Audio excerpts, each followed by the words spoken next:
All right, welcome everybody to our lecture. Today is Friday, November 15th.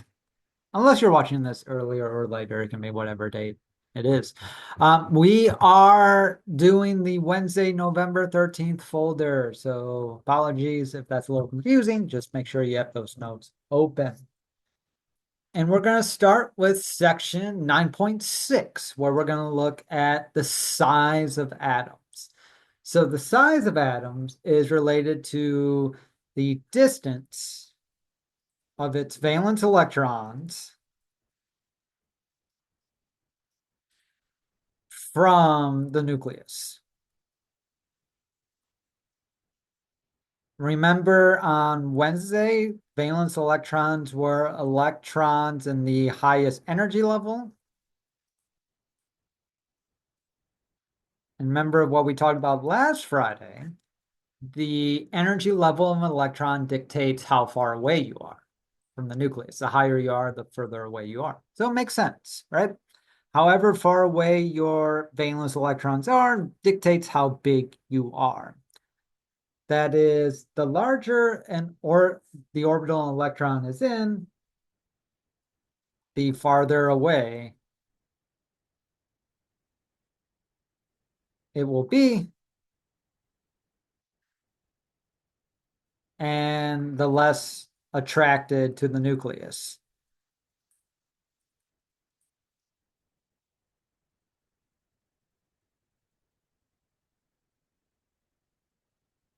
So what this is saying is as we go into higher energy levels, right? We are far away from the nucleus. The nucleus is positive. The electrons are negative.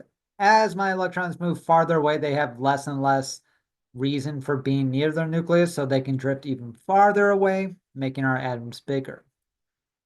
When we look at the periodic table, then, what we see is that as we go down the periodic table, we are increasing in energy level. So our radius increases. And I don't like how your book does this arrow. So let's do the other way. As we go to the left, our radius also increases as well. So the biggest atoms we have are down and to the left, right? So when we're looking at atoms of different sizes, always think down and to the left. So we have a question here. Simply pick the larger atom in each grouping based on what I just said. All right, so this is the first time we have this in our recorded lecture. Pause the video, try them out, come back when you have them because I'm going to jump right into the answers here. So we are looking at aluminum versus IN, and I gotta find this on my periodic table. So aluminum is right there. IN is 2 rows down, so IN is the bigger atom. Silicon versus nitrogen. All right, so nitrogen's 1 row above silicon, so silicon's bigger. Phosphorus versus lead. All right, lead is down below phosphorus. So lead should be the bigger atom. Then we have carbon versus fluorine. They're on the same row, but carbon is to the left of fluorine, so carbon is bigger. And then tin versus silicon. So let me find tin. I believe, yeah, tin is below silicon. So tin is going to be the bigger atom. Again, we're looking down into the left for our atomic sizes.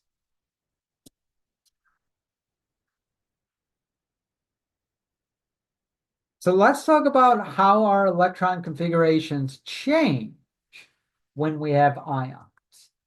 Remember, electron configurations are simply what electrons are where, right? So helium has the electron configuration of 1s2. Now, I mentioned this a couple of times already this semester, but remember, group 1 metals have a +1 charge. Group 2 metals have a +2 charge. Halogens have a -1 charge when they interact. The oxygen group -2. And then we have aluminum, then we actually have +2, +1 down here for zinc and silver. So what happens? Well, first off, why do we form these ions? Like, why does group 1 become +1? Why does halogens become -1? We finally can talk about this, and it has to do with electron configurations. Remember, I don't know if that's how you spell remember, but remember, your noble gases are your most stable elements. So they have the most stable electron configurations.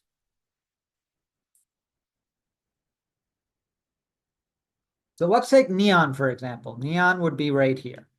Let me get a different pen because I've been doing blue a lot. Neon has the electron configuration of 1s2, 2s2, 2p6. So this is very stable. Fluorine has a configuration of 1s2, oh, I forgot a 2 there, 1s2, 2s2, 2p5. All right, so we are 1 electron away from being neon. Now, fluorine minus, remember, minus means I add 1 electron. That has the electron configuration of 1s2, 2s2, 2p6. What do you know? It has the same electron configuration as neon. Okay, okay. How about sodium? Let's do sodium. So sodium, let's do neutral. Sodium has the electron configuration of 1s2, 2s2, 2p6, 3s1. Sodium becomes a +1 metal. That means we lose an electron. And so the electron configuration of sodium plus is 1s2, 2s2, 2p6. Hey, what do you know it? I have the same electron configuration as neon. So why do group 1 metals, group 2 metals have +1 and +2 charges? Why do our halogens have -1, -2, -3 for nitrogen, and then aluminum +3? It's because these ions, when they are ions, have the same electron configuration as noble gases. So this thing we talked about like in week 2, we can now finally understand why that happens. They have the electron configuration of noble gases. At this point, I would ask you for any questions, but since you're not here, if you do have questions about these, feel free to email me. If you don't want to email me for some reason, you can just put it on that anonymous question form and I will answer them on Monday. Or if you're on campus on Friday and you're watching this before or during our class time, I will be on campus from 11. I'll be available if you have questions too. But we are going to move on with section 9.7 and talk about magnetism now, okay? Now we can understand on a chemical basis, why are some elements magnetic and other elements not?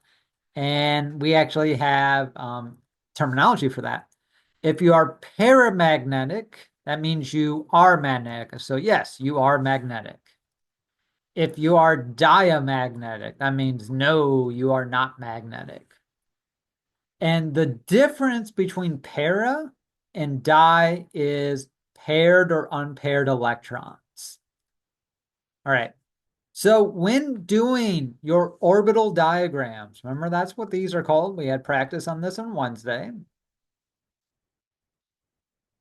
If you end with an element that has unpaired electrons, so let's just look at what this element is. So it's 1s2, 2s2, 2p6, 3s2, 3p6, 4s2, 3D 2, 3, 4, 5, 6. So this is 3D6. 1, 2, 3, 1, 2, 3, 4. This is iron. Sorry, I had to look that up. Now, we know that iron is magnetic. I'm sure you probably do. I know I used to play with magnets as a kid. But let's see why that is. According to Hund's rule, when I have orbitals, remember that's what these are called? When I have orbitals and they are the same energy, that's what's going on here. I have to put those 6 electrons by themselves before I pair them up. And so that's what I did, where we have 1 pair, but we have 4 unpaired. So this means your element is magnetic. Basically, what happens for these unpaired electrons, if you are in a magnetic field, these electrons can realign. That is not how you spell realign. Realign. Yeah, I don't know. Still not right. Anyways, these electrons can change their spin to match that magnetic field, be affected by that magnetic field. So that's why some metals, like iron, would be magnetic. Some elements, like, well, I don't know. I mean, don't want to name one in case I'm wrong, but some elements have all paired electrons, right? So they would not be magnetic. Remember, we call this paramagnetic. Yes, you have unpaired electrons, diamagnetic. So that's the terminology I'm going to be using. So I believe we have an exercise with that. Yeah, so we have a bunch of questions here. What I would like you to do, please write down the orbital diagram for each ion and determine if it's pair or diamagnetic.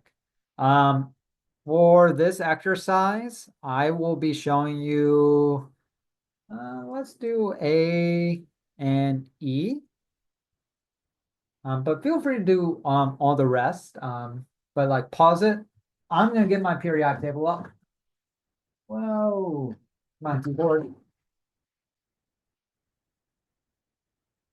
All right, so let me do oxygen. First off, you should write down the electron configurations for O2 minus. So that's 1s2, 2s2, and 2p6. All right.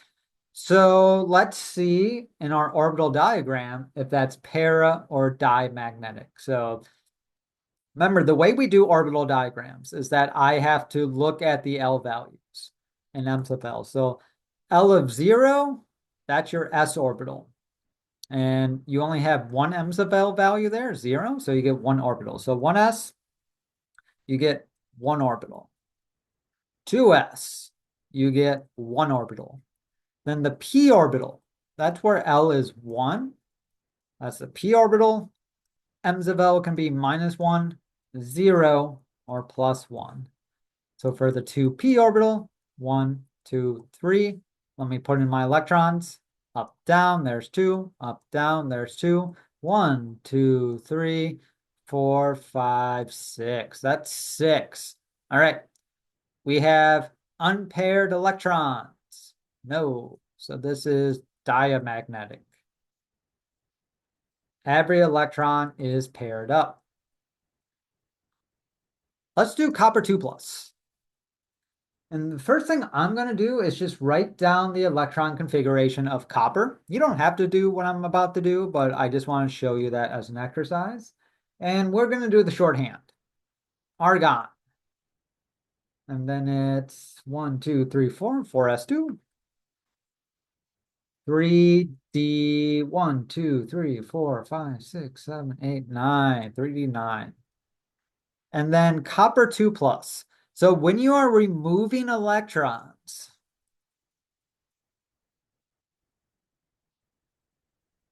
you must remove your valence electrons. You're not allowed to remove your core electrons. Remember, valence is the highest energy level, which is the 4th energy level. So I have to remove 2 electrons from 4s2. So copper 2 plus would just be argon 3d9. So let me write out the 3d orbital. So d has an L of 2. So that's our d orbital. So m's of L is -2, -1, 0, +1, and +2. So I get 5 orbitals. 1, 2, 3, 4, 5. Make that one a little bigger. I get to put 9 electrons. 1, 2, 3, 4, 5, 6, 7, 8, 9. Hey, we have an unpaired electron. That makes this paramagnetic. So yes, this would respond to a magnetic field. So the big takeaway here is, including para and diamagnetic, is this example, how to remove electrons, right? A lot of people get tripped up by that. A lot of people are going to want to take them away from 3D because that comes after 4s. That would be wrong. You have to take them away from 4s. I have more practice problems there if you want, but I'm going to skip those to continue on our material. And we are going to continue with sizes. So remember, for neutral atoms, let's repeat this, for neutral atoms, let me write it up here. Neutral. As I go down the periodic table and to the left, they become bigger. So let's see what happens when we form cations. So when you form cations, remember cations are positive. And by the way, if you look down those little sheets, that little cartoon of Oliver, that was my dog, not a cat. I'm a doofy dog. So they're positive. So when atoms form cations, that means we remove electrons. We are removing electrons from the valence shell.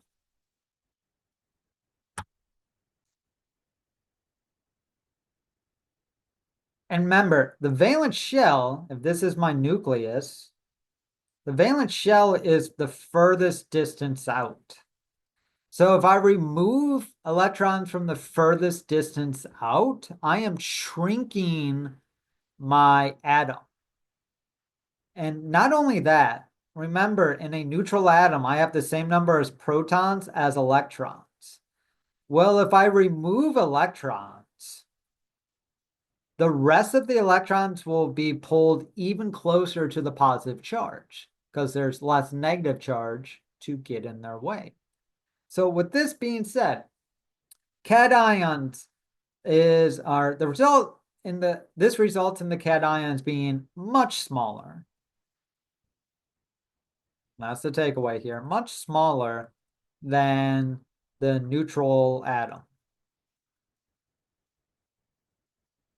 Right? So our new valence electrons experience a large pull from the nucleus,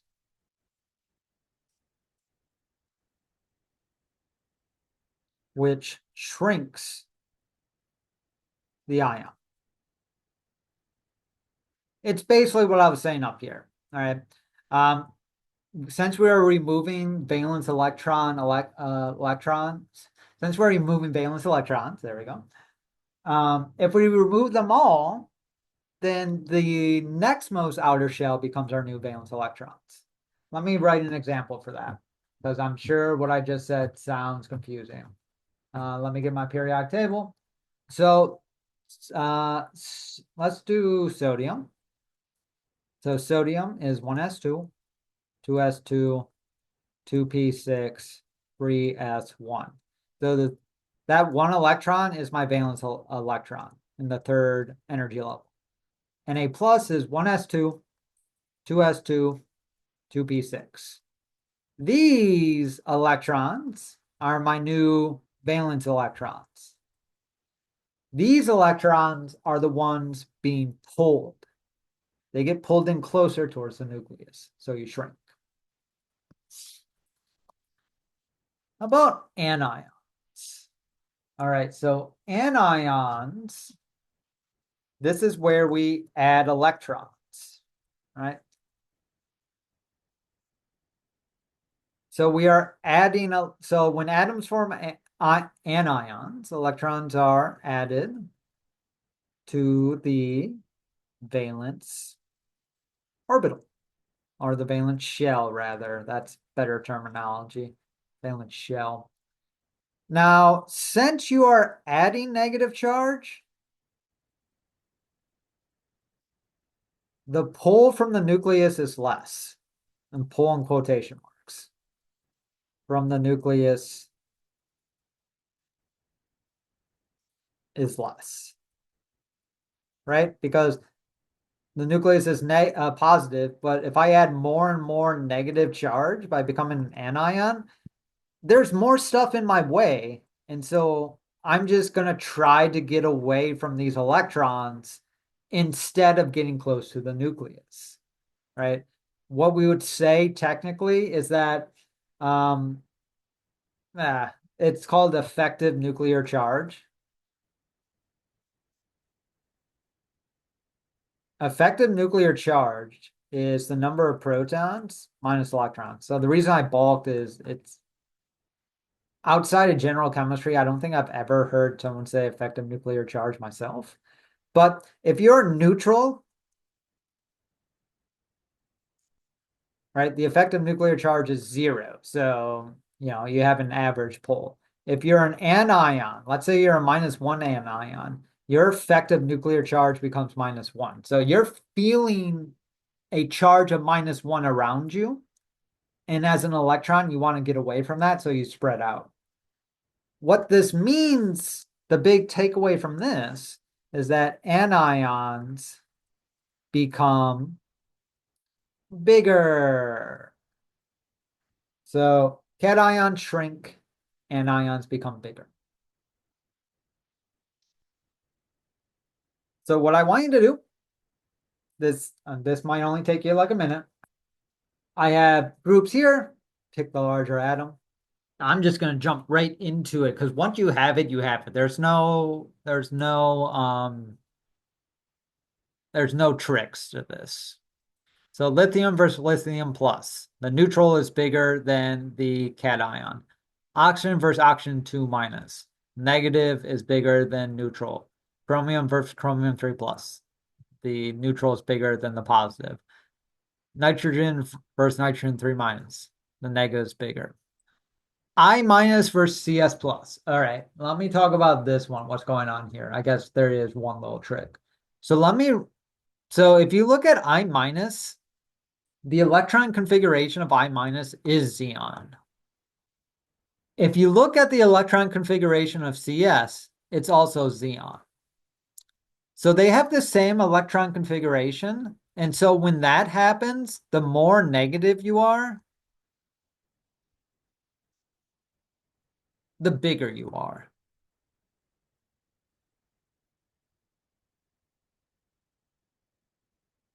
All right, so keep that in mind. We have elements with the same electron configuration. The more negative you are, the bigger you are. And so last one for this, and then we'll go on to our next slides that we had prepared for today. Order these atoms from smallest to largest, please. And I see my R got carried up, so that's SR2 plus. All right. So if you haven't done it yet, please do it. Pause because I'm going to jump into it again. All of these have the electron configuration of krypton. So the most negative is your biggest, followed by Br minus, followed by Rb plus, and then Sr2 plus. All right, so that is the order of large to small. All right, remember, if you have any questions, shoot me an email or put it on our anonymous question form. But we are going to do a little bit more I am watching the clock, so I'm kind of shooting for a half an hour because I think that would be fair to what an in class time would be. Let's talk. And so this is our slides that we had for Friday, November 15th. Oh, my dates. That's what happens when you try to get on top of things. Everything just falls by the wayside. Do things last minute. I'm just joking. Do things before last minute. We are going to talk about ionization energy. So section 9.7. This is the minimum energy needed to remove an electron from an atom slash ion. Right? So how much energy do I have to use to rip an electron away? This is endothermic, very endothermic. I have to put energy in. Electrons don't like being ripped out unless they're going somewhere else. The valence electrons are easiest to remove. Why? Because they are furthest away from the nucleus.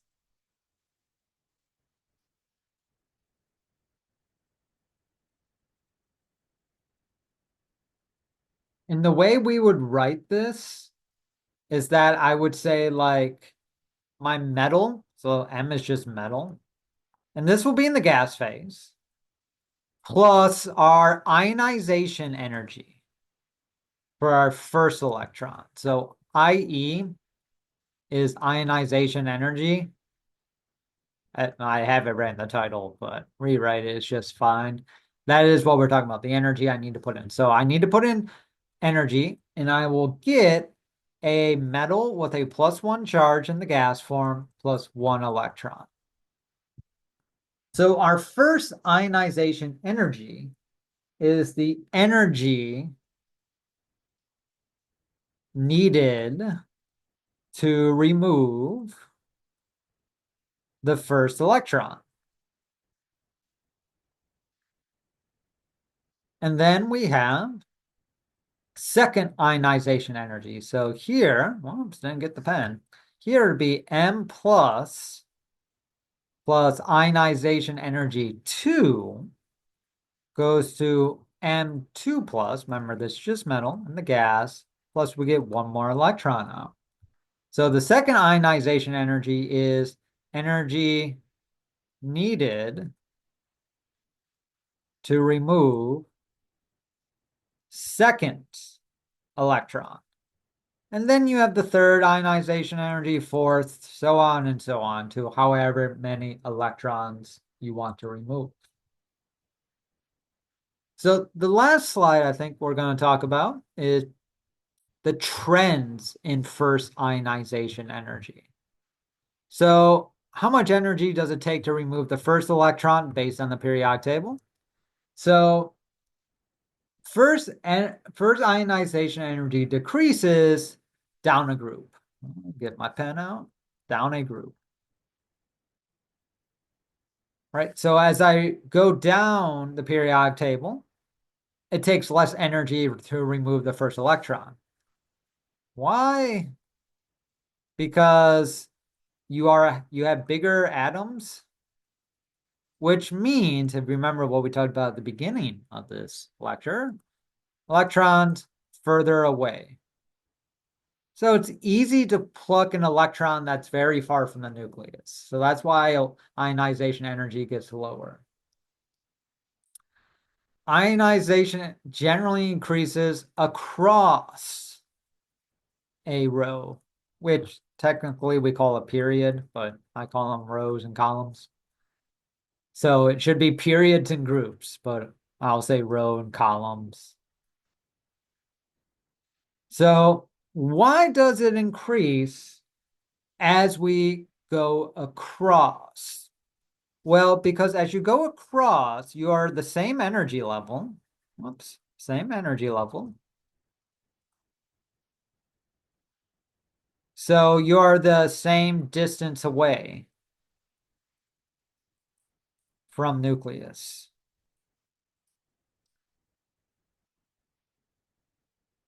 But every time you move to the right, you're adding one proton to the nucleus. And remember, a proton is positively charged. So let's just take, I don't know, lithium and beryllium, because that's easy for me to draw. Lithium has three protons, right? And it has an electron in the 2s1. Beryllium, Be, has four protons and it has two electrons hanging out. That was a weird E. Let me redraw that. So the distance between the electrons and the protons are the same. However, the electron in beryllium's feeling a draw a +4 versus the ones in lithium feeling a +3. So it takes more energy to rip the electron that's feeling a +4 than it does from a +3. And that's what we see in our chart. It takes 899 kilojoules of energy to remove the first electron from beryllium, but it takes only 520 kilojoules of energy to remove it from lithium. All right, and I think on Monday we are going to have you do a problem. So hopefully you watch this. If you didn't watch it, well, you don't know I'm saying this.